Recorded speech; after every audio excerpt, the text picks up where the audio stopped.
మావోయిస్టులకు భారీ ఎదురుదెబ్బ తగిలింది. ఛత్తీస్గఢ్ ఎన్కౌంటర్లో మావోయిస్టు అగ్రనేత తెలంగాణ సెక్రటరీ బడే చొక్కారావు అలియాస్ దామోదర్ మృతి చెందారు. దామోదర్పై 50 లక్షల రూపాయల రివార్డు ఉంది. 30 ఏళ్ల పాటు మావోయిస్టు పార్టీలో పనిచేశారు దామోదర్. చాలా ఏళ్లుగా మోస్ట్ వాంటెడ్గా ఉన్నాడు దామోదర్. ఏడాది కిందటే తెలంగాణ ప్రాంత బాధ్యతలు కూడా చేపట్టాడు.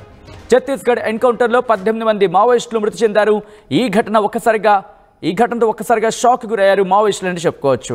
మావోయిస్టులకు భారీ ఎదురుదెబ్బ తగిలింది.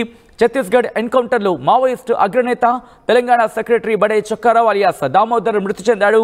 దామోదర్పై 50 లక్షల రూపాయల రివార్డు ఉంది. 30 ఏళ్ల పాటు మావోయిస్టు పార్టీలో పనిచేశాడు దామోదర్. చాలా ఏళ్లుగా మోస్ట్ వాంటెడ్గా ఉన్నాడు దామోదర్. ఏడాది కిందటే తెలంగాణ ప్రాంత బాధ్యతలు కూడా చేపట్టడం జరిగింది.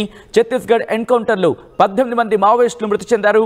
వాళ్ళ దగ్గర నుంచి తుపాకులని అలాగే దాంతోపాటు మరికొంత సామాగ్రిని కూడా సొంతం చేసుకోవడం జరిగింది.